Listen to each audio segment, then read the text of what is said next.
가치 있는 삶을 위해 꼭 필요한, 꼭 던져야 할 질문들, 이런 제목을 말씀을 드립니다.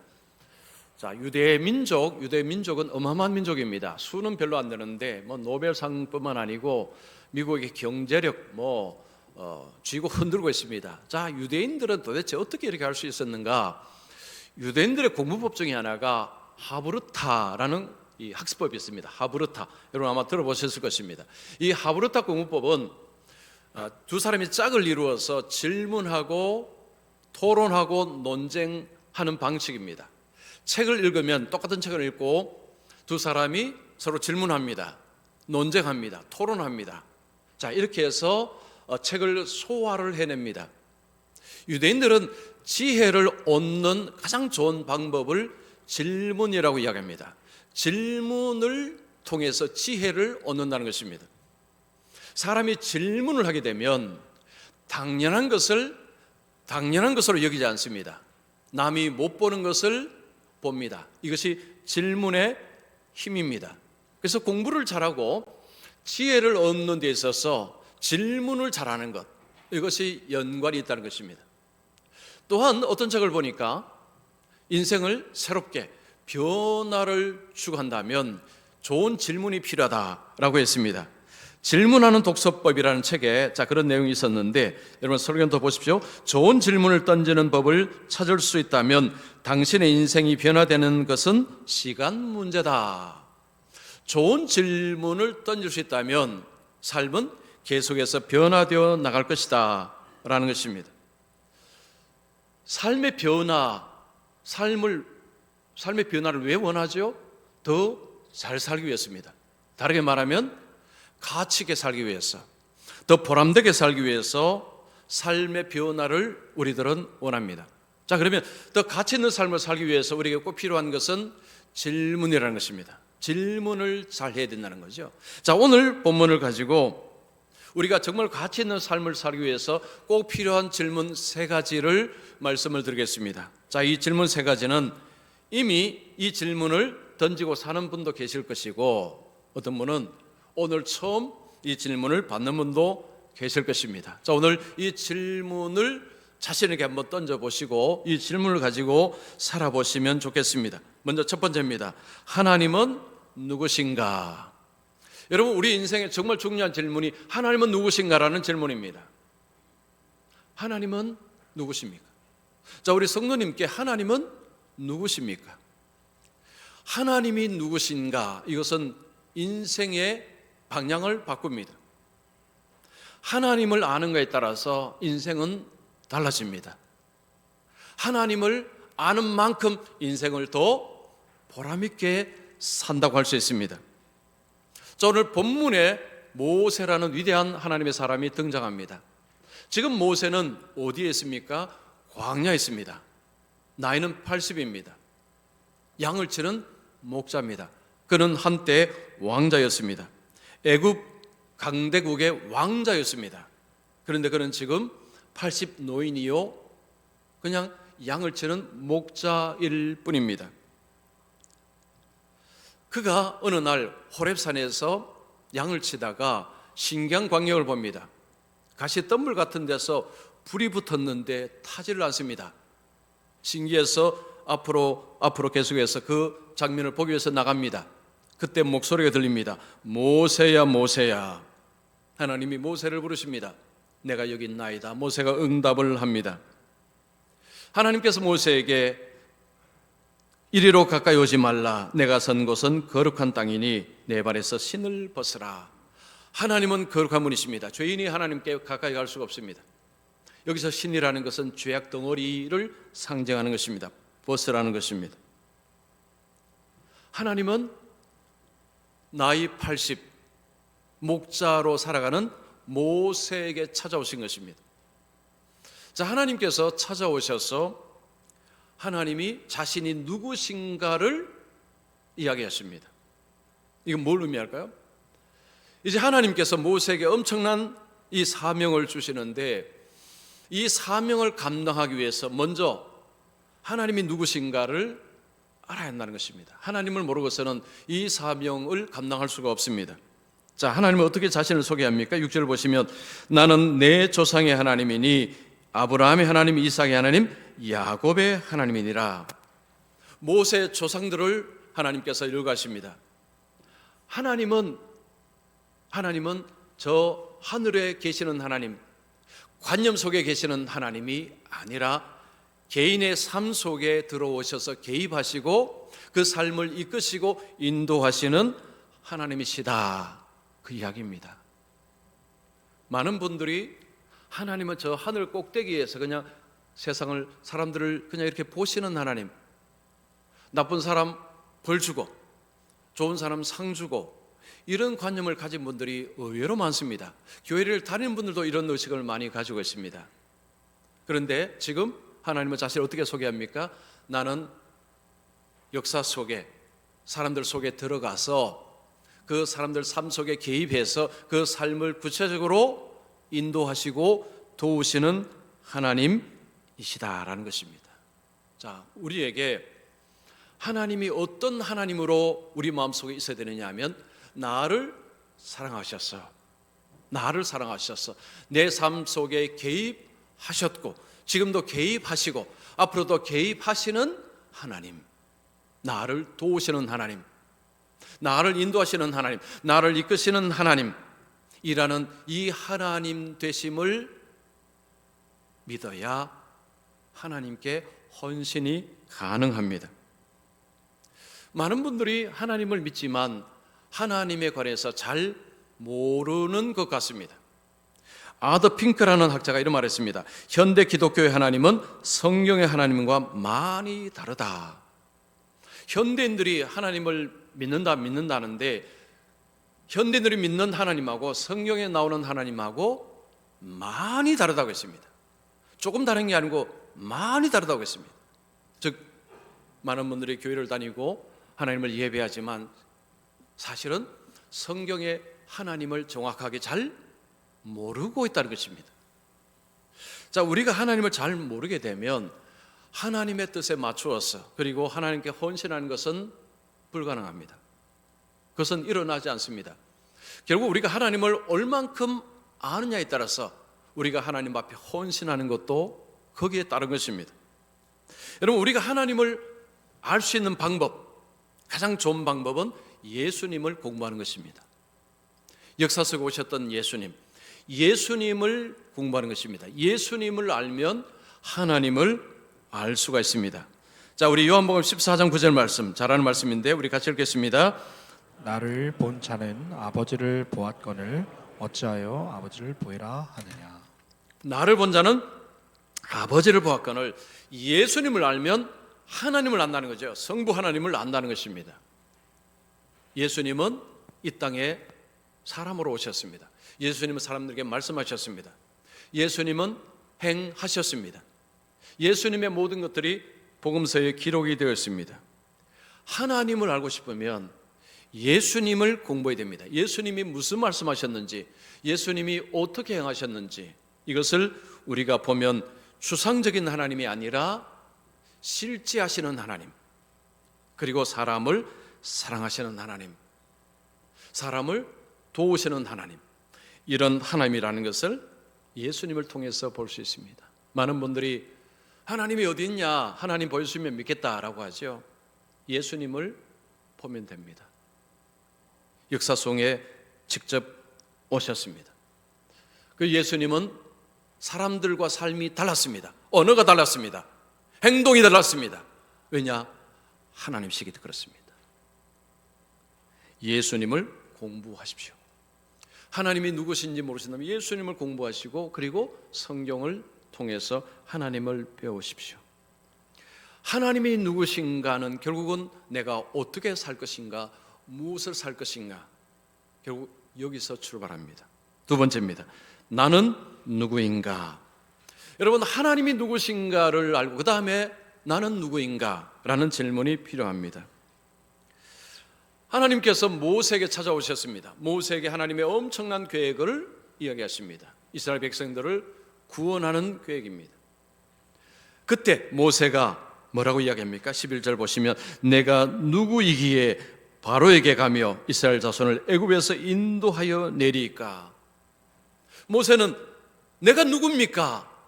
내가 어떻게 이스라엘 백성을 건져낼 수 있습니까? 모세는 나는 할 수가 없습니다. 나는 지금 80 노인입니다. 나는 목자를 치는 사람입니다. 나는 왕자도 아닙니다. 힘도 없습니다. 군대도 동원할 수 없습니다. 근데 내가 어떻게 일을 할 수 있단 말입니까? 모세는 자신은 무능력하며 자신은 할 수 없다는 것을 이야기하는 것입니다. 모세의 반응은 너무너무 당연한 것입니다. 사실입니다. 그리고 하나님은 이때 일부러 찾아온 것입니다. 왕궁에 있을 때 하나님은 그를 부르시지 않고 나이 80이 되어서 목자로 삶을 살아가는 그 상황에서 하나님이 그에게 찾아오셨습니다. 모세도 한때는 본인의 힘으로 자기 동족을 구원하고자 하는 그런 마음을 품었습니다. 그러나 실패했습니다. 이제는 그럴 힘도 없습니다. 그럴 열정도 없습니다. 그런데 하나님이 그를 찾으십니다. 그를 부르십니다. 자, 그러면 모세는 나이도 많고 힘도 없는데 근데 하나님은 모세에게 사명을 주십니다. 이게 모세 입장은 난감합니다. 이 엄청난 일을 이걸 어떻게 하란 말이냐. 하나님이 뭐라고 하십니까? 12절에 내가 반드시 너와 함께 있으리라. 자, 하나님이 모세에게 엄청난 약속을 합니다. 내가 반드시 너와 함께 있으리라. 모세는 지금 힘이 없는데 하나님이 내가 힘이 되어주겠다는 것입니다. 지금 하나님의 이 말씀은 이스라엘을 건져내는 일은 내가 하겠다는 이야기입니다. 너가 하는 것이 아니고 내가 하겠다. 너는 내가 하라는 대로만 하면 된다라는 말씀을 하는 것입니다. 모세 입장은 지금 이 약속은 어마어마한 약속입니다. 왜냐하면 하나님이 하시겠다는 거죠. 하나님이 도우시겠다는 것입니다. 자, 모세는 나는 할 수 없습니다. 나는 아무 힘도 없습니다. 자신을 그렇게 규정을 했는데 하나님은 뭐라고 이야기했습니까? 내가 너와 함께 하겠다. 자, 이럴 때 이제 모세는 자신을 어떻게 봐야 됩니까? 하나님이 함께하는 사람. 하나님이 함께하는 사람. 자신을 이제 새롭게 봐야 합니다. 편의점을 운영하는 어떤 40대 주인이 어떤 심리 상담사에게 편지를 한 장 보냈습니다. 자신이 겪은 일을 가지고 편지를 보낸 것입니다. 어느 날 20대 청년이 술을 먹고 와서 조금 이제 좀 험한 말을 하기 시작했습니다. 그래서 참았는데 결국은 그 청년의 멱살을 잡고 말았습니다. 그래서 경찰서에 가게 되었습니다. 자, 그 청년이 무슨 말을 했는가 하니 이런 말을 했습니다. 김밥을 파는 주제에. 이 편의점 주인에게 김밥 파는 주제에 라는 표현을 한 것입니다. 여기에 이 사람이 발끈을 해버린 것입니다. 자신을 김밥 파는 주제라는 이 표현 자체에 화가 분노가 이제 솟구쳐 것입니다. 자, 상담을 하면서 이 심리 상담하는 분이 이분에게 그런 이야기합니다. 왜 자신을 김밥 파는 사람으로 생각하십니까? 거기에 화를 냈다는 것은 결국은 스스로를 김밥 파는 사람으로 자기를 그렇게 규정을 했기 때문이라는 것입니다. 그냥 편의점을 사업하는 사업가, 사장, 아니면 편의점을 운영하는 방법을 가르쳐 줄 수 있는 코치, 아르바이트생들에게 이런 것도 할 수 있고, 근데 왜 하필이면 자신을 김밥을 파는 존재로 규정을 했습니까? 라고 이야기합니다. 그러면서 당신의 정체성을 좀 넓히십시오. 그렇게 생각하지 마시고 좀 넓히십시오라고 했습니다. 이 자기 규정 효과라고 합니다. 자기를 어떻게 규정하느냐에 따라서 행동은 거기에 맞춘다는 것입니다. 김밥을 파는 사람이라고 생각하면 그냥 자기를 김밥 파는 사람으로만 쭉 본다는 거죠. 이거를 넓혀라는 것입니다. 자기를 보는 관점을 넓히라는 것입니다. 자, 하나님을 믿는 우리 예수 믿는 사람, 여러분 우리 자신을 어떻게 규정을 해야 될까요? 성경에서 여러 가지로 우리를 이야기합니다. 그 중에 가장 강력한 것은 하나님의 자녀라는 것입니다. 자, 요한복음 1장 12절 우리 같이 읽습니다. 영접하는 자 곧 그 이름을 믿는 자들에게는 하나님의 자녀가 되는 권세를 주셨으니. 영접하는 자, 예수님을 영접하는 자는 하나님의 자녀가 되는 권세를 주셨다. 이게 권세로 표현을 씁니다. 저는 제가 어릴 때 보통 학교에서 저 때는 이제 국민학교였죠. 예를 들면 아버지 직업이 뭔지, 아버지 학벌은 뭔지 뭐 이런 거 적어내는 것도 있었습니다. 그때 저는 아버지 직업 목사, 대졸 이렇게 적었는데 저는 그걸 아주 굉장히 드러내고자 했습니다. 누가 아버지 뭐 하시노 하면 아버지 목사입니다라고 했습니다. 그 당시는요, 이게 목사라는 것 자체가 굉장히 그래도 존중받을 때입니다. 요즘은 뭐 그렇게 이야기 어렵죠. 세상이 많이 바뀌었습니다. 어쨌든 저는 제가 목사 아들이라는 것을 굉장히 자긍심이 있었고, 아버지를 목사라고 하는 걸 전 주저함이 없이 그냥 물으면 아버지 목사입니다 라고 얘기했습니다. 아버지가 누구냐에 따라서 여러분 자녀는 그 아버지로 인해서 자신을 규정을 합니다. 그 아버지를 드러낸다는 것은 나는 이런 사람이요 뭐 그런 이야기 아닙니까? 자, 그런데 성경은 예수 믿는 사람을 하나님을 아버지라 부르는 사람, 우리를 하나님을 아버지라고 부르라고 하셨습니다. 하나님이 아버지시다라는 거죠. 뭐 우리는 맨날 부르니까 뭐 늘 별 감동이 없으시겠지만, 사실은 우리가 가만히 생각하면 하나님을 그냥 하나님이라고 부르는 것하고요, 하나님을 아버지라고 부르는 것은 이게 좀 많이 다릅니다. 기도할 때 그냥 하나님 부르는 것하고 아버지 부르는 이건 차원이 다릅니다. 정말 힘들 때 그냥 하나님 하는 것하고요, 힘들 때 아버지, 이건 다릅니다. 하나님을 아버지라고 부른다는 것은 엄청난 특권이라는 거죠. 권세라고 하지 않았습니까? 권세. 나는 누구냐? 하나님의 자녀라는 거죠. 하나님을 아버지라 부를 수 있는 하나님의 자녀다라는, 여러분 이 정체감이 우리에게 너무너무 중요합니다. 힘들고 어려울 때 세상적으로 말하면 기댈 데가 없습니다. 우리는 하나님께 기도할 수 있죠. 아버지, 너무 힘듭니다. 저를 좀 도와주시옵소서. 예수님이 아버지라고 부르라고 하셨기 때문에 우리는 아버지라고 부르고 우리는 하나님의 자녀가 된다는 것. 나는 하나님의 자녀다. 그러면 아버지를 기쁘시게 하는 마음을 가집니다. 저는 제가 학교 다닐 때도 그렇고요, 우리 부모님, 특히 아버지를 어떻게 하면 기쁘게 해드릴까라고 저는 많이 생각했었습니다. 왜냐하면 아버지를 굉장히 존경했기 때문입니다. 굉장히 존경했습니다. 그래서 어떻게 하면 아버지를 좀 기쁘게 해드릴까. 그래서 사실은 제가 유학 가서 담임 목사 될 때요, 그때 아버지가 안 계신 게 너무 안타까웠습니다. 담임 목사 되는 것을 아버지가 정말 좋았을 텐데, 그리고 제가 우리 교회 와서도 이것을 아버지가 보셨으면 너무너무 기뻐했을 텐데, 저는 그 생각 많이 했습니다. 하나님이 우리 아버지다 그러면 우리는 어떤 생각합니까?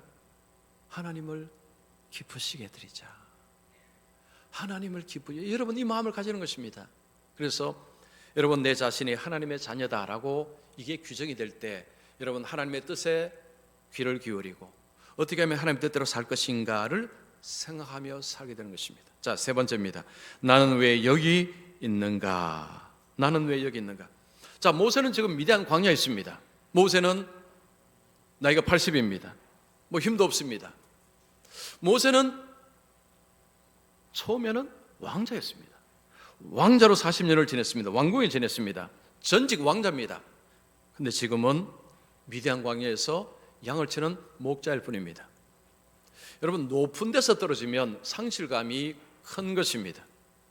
뭐 얕은 데서 떨어지면 덜 아프지만 저 높은 곳 떨어지면 아픈 강도가 심합니다. 모세는 왕자였습니다. 왕자였던 사람이 지금 양을 치고 있는, 이건 너무 차이가 납니다.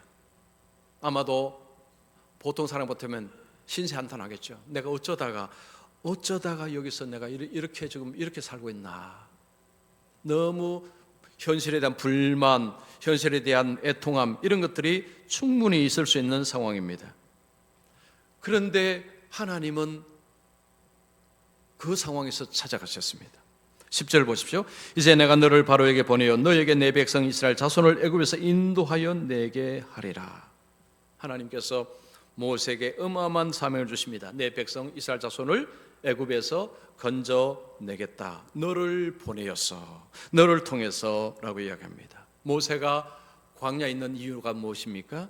하나님이 그를 훈련시키시고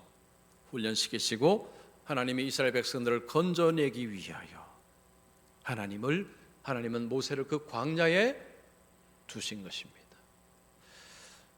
제가 우리 교회 온 지 이제 17년, 만 17년입니다. 오래되었습니다. 제가 미국에서 6년을 목회를 했으니까 목회만 23년이 되었습니다. 엘리베이터를 이제 작년부터 이제 엘리베이터를 생각하고 이제 원래 구체적으로 지금 이제 하면서 사실은 제가 아직 빚이 있습니다. 빚이 있어서 엘리베이터라는 게 이게 지금 있는 건물을 뜯어야 되고 파괴를 해야 되니까 이게 공사비가 많이 들어갑니다. 사실은 굉장히 부담스러운 사역인데 제가 이것을 하기로 이제 결정을 했습니다. 저는 그러면서 제가 지나온 목회 과정을 좀 많이 생각을 했습니다. 우리 교회에 오게 된 계기가요. 제가 한두 번 말씀드렸지만 제가 미국에서 목회를 안 했으면 저는 우리 교회 저는 100% 알았습니다. 무서워서 못 왔습니다. 제가 우리 교회 사정을 잘 알고 있었기 때문에. 그런데 저는 이민 목회를 하려고 계획을 한 적이 한 번도 없습니다. 그냥 올떨결에 이민 목회를 했습니다. 그냥 밀려서 한 거죠. 37살에 제가 담임 목사를 시작했으니까 얼마나 일찍 했습니까? 아무것도 모르겠습니다. 그런데 그 6년 동안에 저는 많은 것을 경험했습니다. 훈련받았습니다. 교회가 뭔지를 배웠습니다. 그리고 나서 우리 교회 올 때 겁을 안 먹었습니다. 겁이 안 났습니다. 별로 겁이 안 났어요. 왜냐? 6년 동안 훈련을 받았기 때문에. 그리고 이제 17년 지나왔기 때문에 제가 정말 자세하게 말씀드립니다. 별로 힘 안 들었습니다. 여러분 제가 17년 동안요 별로 힘 안 들었어요. 여러분 안 믿으실지 모르겠는데 이거 사실입니다. 중간중간에 물론 어려움이 있었는데 하나님께서 이렇게 절묘하게 정말 그때 제가 정말 절묘했습니다. 어떻게 그렇게 될 수 있는지 지금도 미스터리입니다. 그런 일들이 몇 번 있었습니다. 즉 하나님이 하셨습니다. 하나님이 도우셨습니다. 그래서 저는요 제가 우리 교육자들에게도 목회 정말 좋아라고 얘기합니다. 저는 아들이 좀 목사가 될 생각 아직은 없으니까 그런데 목사 되었으면 정말 좋겠습니다. 이런 목사 아버지 별로 없을걸요. 왜냐하니까 제가 너무 좋았기 때문에. 미국에서도 이민 목회할 때도 사실은 별로 힘 안 들었습니다. 이민 목회가 원래 쉽지는 않거든요. 근데 그렇게 힘들지 않았고 제가 우리 교회 와서도 별로 지금도 사실 별로 힘들지 않습니다. 왜 제가 이런 이야기 들었냐면 결국 하나님께서 교회의 주인 되시고 하나님이 교회를 이끌어 가시고 하나님이 사람을 보내시고 이건 하나님이 다 하시는 거 제가 할 수 있는 게 뭐가 있겠습니까? 그래서 정말 목회는요 하나님이 하신다. 그리고 제 목회의 여정은 하나님이 하셨다. 목회 기간이 길어질수록 저는 이 목소리가 더 커집니다. 하나님이 하셨습니다. 그전에는 조금 목소리가 작았습니다. 나도 조금 했는데 이러고 했는데 이제 좀 길어지니까요. 와 하나님이 하셨다. 그렇게 말할 수밖에 없어요. 왜냐하면 진짜 하나님이 하셨기 때문에. 저는 제가 미국에서 이민 목회하리라고 생각하지 않았는데 그때 왜 했는지를 여기 와서 안 것입니다. 우리 교회에서 어쨌든 교회에서 목회할 수 있도록 하나님이 준비시켜 주셨구나. 여러분 그렇습니다. 우리가 의도하지 않은 가운데서 어떤 일을 할 수도 있고 어떤 곳에 갈 수도 있습니다. 뭐 의도했든 의도하지 않았든 자 그런 상황 속에서 잘못하면 우리가 불평할 수 있습니다. 내 신세가 왜 이러냐? 열심히 기도하는데 나는 왜 이렇게 안 되냐라고 신세 한탄하고 하나님을 원망할 수도 있습니다. 여러분 원망하지 마십시오. 원망하지 마십시오. 그때 우리가 하나님 앞에 해야 될 질문이 있습니다. 하나님 이 상황이 나에게 왜 있는 것입니까? 하나님 알려주십시오. 지금 저는 잘 모르겠습니다. 왜 이곳에 왜 내가 이 일을 해야 되는지 저는 잘 모르겠습니다. 하나님 알려주십시오. 당장 하나님이 알려주시지 않을 수도 있습니다. 그러나 시간이 좀 지나면 이 질문을 던진 사람은 나중에 답을 찾습니다. 아, 그래서 그렇구나. 그래서 하나님이 그렇게 하셨구나. 이걸 깨닫는 사람은요, 엄청난 삶의 무기를 지닙니다. 이 무기는 손에 뭐 아무도 없어요. 무기는 뭡니까? 하나님의 무기입니다. 하나님의 무기예요. 저는 우리 성도님들에게 하나님이 무기가 되시기를 축원합니다. 하나님이 함께 하심, 하나님의 도우심, 하나님은 선하신 분이십니다. 인생을 가치게 살 수 있습니다. 저는 지금 제가 하나님이 부르셔도 저는 웃으며 갈 수 있습니다. 왜냐하면 하나님의 손에 뭐 대단하진 않지만 그래도 쓰임 받았다는 것이 너무 감사해서 저는 지금도 감사하면서 갈 수 있습니다. 우리가 인생을 마감할 때 감사할 수 있어야 됩니다. 하나님 손에 쓰임 받아 너무 감사합니다. 주님의 뜻 가운데 온전히 살지 못했지만 주님이 사용하여 주셔서 감사합니다. 저는 우리 성도님들이 이 고백이 있기를 축원합니다. 자, 오늘 세 가지 질문입니다. 첫 번째는 뭐죠? 하나님은 누구신가? 두 번째는요, 나는 누구인가? 세 번째는 나는 왜 여기 있는가? 여러분, 이 질문하시고 살아가셔서 인생을 하나님 앞에서 가치 있게 살아가는 우리 모두가 되시기를 축원합니다.